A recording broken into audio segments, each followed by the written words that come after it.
Angang sa wari lidage lao wari tarase ngasidi aina lidai wari se South Africa gi folk tale dagi lokthokpa Anansi haiba makuk na miyoiba masana ko khoyi makho makho sina pura mirang spider gi type to oiba amakhaki wari neba ana wari liba horage ko hoje wari tarase noma Anansi se yamna mabu sak se am lama ba sak lama se mang khale as ngasi di chuti ni na ko asi di ai se aw me am thong dharage ang khalaga mana chicken ne fish ne prawns ne me am thong dhare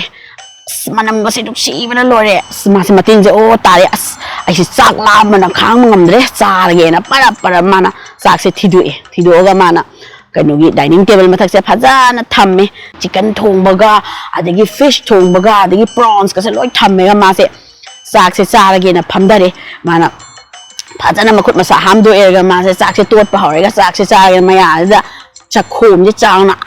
na ka thok pa matam sida ting tong ana khi mi mana to khanna to sina sak lam ne as an thong ne talle da as khut chem ham dok ta ya rồi na ma khut se ham do ga ma se thong hang dok pa thoi thong se ke an hang do kan da hai ma itao to ka no thengu nang oi ya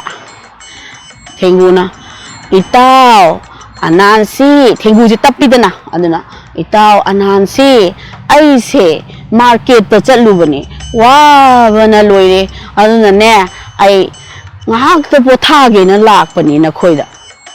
yagadro ai changak pa yani tao changbiro somda haina mana wakhan da di ma se Anansi je khale thong di hang do chango haidana ade to se tam changi sa mai wakhan da khale as sak se hang na sage to kan sai di tum da ge thong mai to se haida su ya roi dori ne mangon se sak sa go na haidana to ri ngai se mana changchal lag hai itao thingu nang khara chak cha go da nai chak cha ge na phamda da ngai bani thingu na hai ash itao ai điện thong na harao re da nang na chak cha go hai se manam su yam nung si re hau do yam ma le cha ising se aduna ai su chak cha ba se yaw go ge ka su kai din nang na chao hai ram ni cha ra ge ko hai na thingu si di yam na cham ja bani na mana du mai na chak se cha na ba ma su phamdare dining table si da ko adegi di Anansi na plate ama lok thoga mangon da pi re pi ba dagi phamdare ra ga chak se chamin na ge na tau kan si da ko makhoi ani se chak cha dogi thengu je harao injang se lok thare ga mana chak cha dogi makhu se hek tot ke hor matam da Anansi na re itao ngai kho nang bu khut ha ma bro bani chak cha do si khut ham bi ra bra hai ba ihe ai di kau bu kau ihe ai khut ham drin he itao hai na thengu sina ai hamu gi ge hai na na chalingai sida Anansi sina khale ai masi na chat khingai se ai ni chahor ge da chak la mane hai da na ma na masai da chak to hawi he masidi chicken ji jo hawi fish ji jo hawi ni masidi cha tho gi par na chak se lok thari man au mit ka se phak tok tan nam na kho tan masai da cha ri ma se adegi di adu cha ri ngai tap na son da thengu da na khut ha ma bane na makhong ni na tha makhong mari da tha nge na ga dom le wa ka la er ga ma se ma pham thare che ro cha na bai da na adu ga di ma se amuk su cha ge ta kan se Anansi sina kaya amna mana mabuk se phat khidra bano hai bada mana itao thengu ngai kho nang na chak am cha doi du nang ho je tan khut ha ma lai don lai bak tan nam dana laga kar mai nam chak cha doi no ai table da di adum ai na chak cha ba hai se khut phajana ha ma ga seng na cha da ga di akhoi gi di rul la man lai bai tao hai adagi di thengu sina adum cham ja ba ni na mana ai se kawi ne halaga ma gi da ma khut up na ba ni do lok thore ga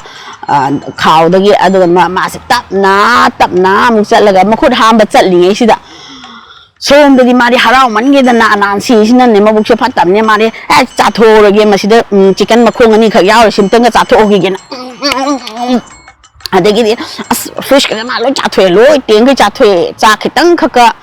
ꯀꯩꯅꯣ ꯈꯔꯒ ꯏꯟꯖꯥꯡ ꯃꯍꯤ ꯈꯔꯒꯗ ꯉꯥꯏꯍꯧꯔꯤ ꯑꯗꯒꯤꯗꯤ ꯇꯣꯏꯅ ꯇꯞꯅ ꯊꯦꯡꯒꯨꯗꯨꯅ ꯂꯥꯛꯆꯔꯒ ꯐꯝꯃꯦ ꯐꯖꯅ ꯃꯥꯗꯤ ꯃꯈꯨꯠꯀꯗꯣ ꯎꯞꯁꯜꯂꯒ ꯐꯝꯊꯔꯀꯥꯟꯗꯗꯤ ꯀꯔꯤꯝꯇ ꯌꯥꯎꯔꯝꯗ꯭ꯔꯦꯅꯦ ꯄ꯭ꯂꯦꯠꯁꯤꯗ ꯃꯥꯁꯦ ꯈꯤꯇꯪ ꯁꯥꯎꯅꯤꯡꯉꯦ ꯊꯦꯡꯒꯨꯁꯦ ꯏꯇꯥꯎ ꯅꯪꯗꯤ ꯑꯩꯉꯣꯟꯗ ꯆꯥꯛ ꯆꯥꯎ ꯍꯥꯏꯔꯒ ꯅꯪꯗꯤ ꯑꯩꯅ ꯈꯨꯠ ꯍꯥꯝꯕ ꯆꯠꯂꯤꯉꯩꯗ ꯂꯣꯏ ꯆꯥꯊꯣꯛꯈ꯭ꯔꯦ ꯑꯅꯥꯟꯁꯤꯅ ꯈꯨꯝꯃꯦ ꯑꯁ ꯏꯇꯥꯎ ꯑꯩꯅ ꯆꯥꯊꯣꯛꯀꯦꯅ ꯆꯥꯊꯣꯛꯄ ꯅꯠꯇꯦ ꯅꯪꯅ ꯀꯗꯥꯏꯗꯒꯤ ꯈꯨꯠꯁꯨ ꯍꯥꯝꯗꯅ ꯂꯥꯛꯑꯦ ꯑꯗꯨꯒ ꯈꯨꯠ ꯍꯥꯝꯃꯤꯉꯩꯗꯗꯤ ꯆꯥꯛ ꯂꯥꯝꯕꯅ ꯂꯣꯏꯔꯦ ꯑꯗꯨꯅ ꯑꯩꯗꯤ ꯆꯥꯊꯣꯛꯈ꯭ꯔꯕꯅꯤ ꯁꯥꯎ ꯌꯥꯗꯦ ꯏꯇꯥꯎ ꯈꯔ ꯆꯥꯛ ꯈꯔꯒ ꯃꯍꯤꯒ ꯂꯩꯗꯣ ꯆꯥꯒꯦꯁꯨ ꯆꯥꯊꯣꯛꯑ ꯏꯇꯥꯎ ꯍꯥꯏꯌꯦ ꯊꯦꯡꯒꯨꯗꯨꯅ ꯅꯨꯡꯉꯥꯏꯇꯔꯦ ꯑꯗꯨꯕꯨ ꯃꯥ ꯅꯨꯡꯉꯥꯏꯇꯕꯗꯤ ꯎꯠꯂꯝꯗꯦ ꯃꯥꯅ ꯐꯔꯦ ꯐꯔꯦ ꯏꯇꯥꯎ ꯑꯩ ꯑꯋꯥꯕꯁꯨ ꯈꯔ ꯐꯔꯦ ꯑꯗꯨꯅ ꯑꯩ ꯌꯨꯝ ꯆꯠꯂꯒꯦꯀꯣ ꯏꯇꯥꯎ ꯍꯥꯏꯔꯝꯃꯦ ꯑꯗꯨꯒ ꯃꯥꯅ ꯌꯨꯝꯗ ꯆꯠꯈ꯭ꯔꯦ ꯃꯥꯁꯦ ꯊꯣꯡ ꯍꯥꯡꯗꯣꯛꯑꯒ ꯍꯣꯏ ꯍꯣꯏ ꯐꯔꯦ ꯐꯔꯦ ꯍꯥꯏꯗꯅ ꯑꯅꯥꯟꯁꯤꯅ ꯊꯣꯡ ꯍꯥꯡꯗꯣꯛꯑꯒ ꯆꯠꯍꯟꯈ꯭ꯔꯦ ꯃꯥꯁꯦꯀꯣ ꯑꯗꯒꯤꯗꯤ ꯇꯣꯔꯇꯣꯏꯁꯤꯅꯀꯣ ꯁꯨꯝ ꯆꯠꯅ ꯃꯥꯅ ꯋꯥꯈꯜꯁꯦ ꯈꯜꯂꯦꯕ ꯁꯨꯝ ꯃꯥꯅ ꯈꯜꯂꯦ ꯀꯩꯅꯣꯅꯦ ꯑꯩꯒꯤ ꯏꯇꯥꯎ ꯑꯅꯥꯟꯁꯤꯁꯦ ꯑꯩꯗꯤ ꯌꯥꯝ ꯐꯕ꯭ꯔꯥꯅ ꯈꯟꯕꯅꯤ ꯑꯗꯨꯕꯨ ꯃꯥꯁꯦ ꯃꯕꯨꯛꯁꯦ ꯌꯥꯝꯅ ꯂꯨꯔꯝꯃꯦ ꯃꯤꯉꯣꯟꯗ ꯄꯤꯖꯅꯤꯡꯕ ꯀꯩꯗꯧꯕ ꯋꯥꯈꯜ ꯑꯃ ꯂꯩꯔꯝꯗ꯭ꯔꯦ ꯃꯥꯁꯦ ꯑꯗꯨꯅ ꯑꯩ ꯃꯥꯕꯨ ꯑꯩ ꯂꯦꯁꯟ ꯑꯃ ꯇꯝꯕꯤꯗꯕ ꯌꯥꯗꯦ ꯑꯩ ꯃꯉꯣꯟda ꯄꯥꯎꯇꯥꯛ ꯑꯃ ꯄꯔꯥ ꯑꯃ ꯇꯝꯕꯤꯗꯕ ꯌꯥꯗ꯭ꯔꯦ ꯉꯁꯤ ꯑꯩ ꯁꯣꯏꯗꯅꯃꯛꯀꯤ ꯊꯕꯛ ꯑꯃ ꯁꯤꯟꯗꯕ ꯌꯥꯗ꯭ꯔꯦ ꯍꯥꯏꯅ ꯈꯟꯅ ꯃꯥꯅ ꯃꯌꯨꯝ ꯌꯧꯈ꯭ꯔꯦ ꯃꯌꯨꯝ ꯌꯧꯔꯒ ꯃꯥꯅ ꯑꯥꯏꯗꯤꯌꯥ ꯑꯃ ꯄꯨꯊꯣꯛꯑꯦ ꯃꯥꯅ invitation ama ire ko invitation iraga mana sumaina haire itaw anansi nang aigi yumda mathangi Saturday sida chaklen ama chaminasi lao ai how ba kaya thungamge haidana mana ire ba letter sida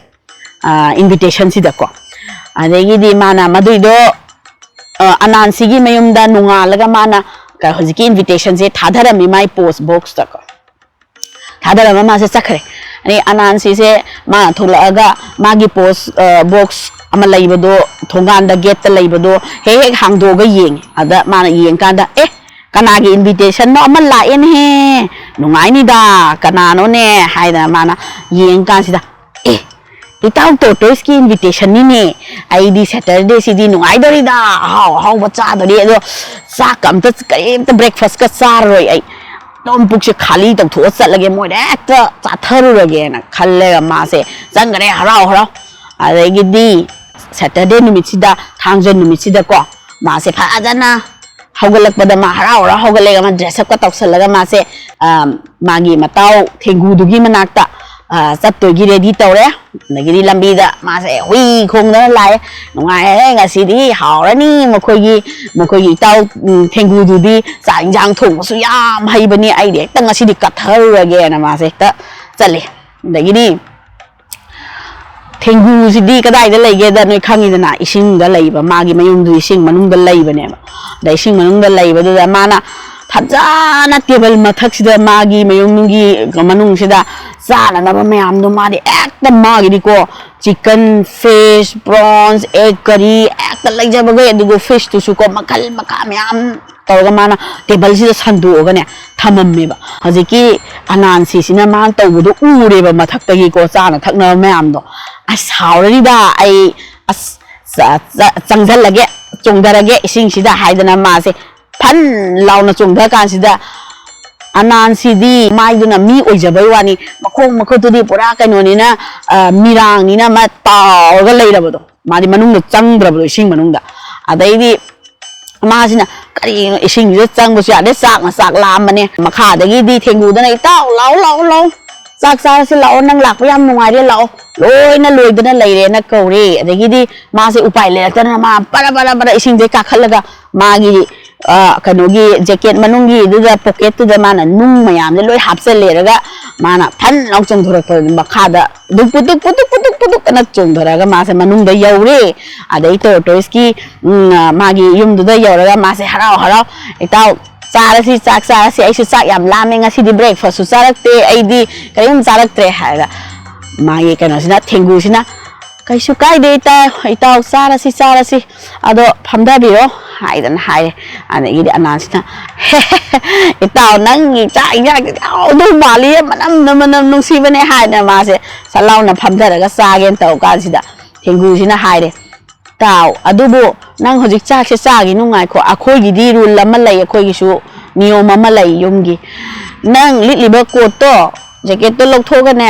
ꯌꯥꯟꯒꯗꯕꯅꯤ ꯃꯐꯝ ꯑꯃꯗ ꯑꯗꯨꯒ ꯆꯥꯛꯁꯦ ꯆꯥꯒꯗꯕꯅꯤ ꯑꯩꯈꯣꯏꯗꯤ jacket ꯂꯤꯠꯂꯒ ꯆꯥꯛ ꯆꯥꯕꯁꯦ ꯑꯩꯈꯣꯏꯒꯤ ꯏꯃꯨꯡꯗ ꯆꯠꯅꯗꯦ ꯍꯥꯏ ꯑꯦ ꯏꯇꯥꯎ ꯑꯩ ꯖꯦꯀꯦꯠꯁꯦ ꯂꯧꯊꯣꯛꯇꯕ ꯌꯥꯒꯗ꯭ꯔꯥ ꯏꯇꯥꯎ ꯑꯩ ꯖꯦꯀꯦꯠꯁꯦ ꯂꯧꯊꯣꯛꯇꯕ ꯌꯥꯒꯗ꯭ꯔꯥ ꯍꯥꯏ 이따 이게 양은 ꯆꯥꯛ ꯆꯥꯕ ꯌꯥꯔꯣꯏ ꯑꯩꯈꯣꯏꯁꯤꯗꯤ ꯑꯩꯈꯣꯏꯒꯤꯗꯤ ꯌꯨꯝꯗ ꯁꯤꯅ ꯔꯨꯜꯅꯦ ꯃꯁꯤꯅꯦ ꯑꯩꯈꯣꯏꯒꯤ ꯅꯤꯌꯣꯝ ꯍꯥꯏꯕꯕꯨ ꯍꯥꯏꯔꯦ ꯑꯗꯒꯤꯗꯤ ꯃꯥꯁꯤ ꯎꯄꯥꯏ ꯂꯩꯇꯅ ꯖꯦꯀꯦꯠꯁꯦ ꯊꯛ ꯂꯥꯎ ꯂꯧꯊꯣꯛꯑꯒ ꯌꯥꯟꯖꯜꯂꯒ ꯊꯝꯒꯦꯅ ꯍꯦꯛ ꯊꯝꯕꯒꯗꯤ ꯕꯪꯅ ꯇꯥꯎꯈꯠꯂꯛꯑꯦ ꯃꯥꯁꯦ ꯑꯗꯒꯤꯗꯤ ꯀꯩꯅꯣ ꯇꯧꯔꯤꯁꯤꯕꯣ ꯀꯩꯅꯣꯁꯤꯅ ꯍꯧꯖꯤꯛꯀꯤ ꯑꯅꯥꯟꯁꯤꯁꯤꯅ ꯑꯁ ꯑꯩ ꯇꯥꯎꯈꯠꯂꯛꯑꯦ ꯍꯥꯏꯗꯅ ꯃꯥꯁꯦ ꯂꯨꯞꯊꯒꯦ ꯇꯧꯏ ꯇ꯭ꯔꯥꯏ ꯇꯧꯏ ꯌꯥꯗ꯭ꯔꯦ ꯑꯃꯨꯛ ꯂꯨꯞꯊꯒꯦ ꯇꯧꯏ ꯌꯥꯗ꯭ꯔꯦ ꯑꯗꯒꯤꯗꯤ ꯃꯥꯅ ꯑꯁ ꯎꯄꯥꯏ ꯂꯩꯇꯦ ꯑꯗꯨꯕꯨ ꯃꯈꯥꯗ ꯃꯥ ꯇꯥꯎꯅꯀꯣ ꯏꯁꯤꯡ ꯃꯅꯨꯡꯗ ꯎꯔꯦ ꯇꯣꯔꯇꯣꯏꯁꯇꯨꯅꯅꯦꯀꯣ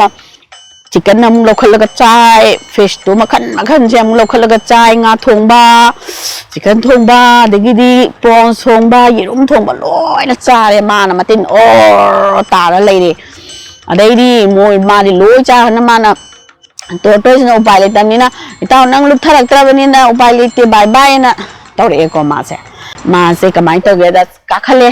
nungai ta kakhalaga ma se mayum da tapna nungai ta ma se som chak sulam namna chale adu mayum da yodri ngai marak sida mana wakhal na makhale o aina tawbana aina phangba aduga mingon da pijaning da ba puk phatta ba haiba se masi karim ta kana ba nate ai mana hai ba do yamna chumme nangna tawbana nangna phangba aina tawbana aina phangba adugi moral of the story se aduni angang sa aduna mingonda nungsiba minungsi khangba yenaraga chaba sanaminaba nangna leiba sanapoto miga sanaminaba adugumba se akoina tawgadabani haidana agi wari sina tae wari loire angang sa aduna aigi wari se pambiragadi angang sa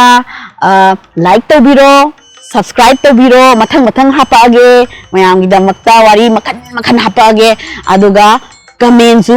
da karamba wari lihaningi karam karigomo makhalgi wari lihaningi haibodasu sida comment da haibiramo thank you very much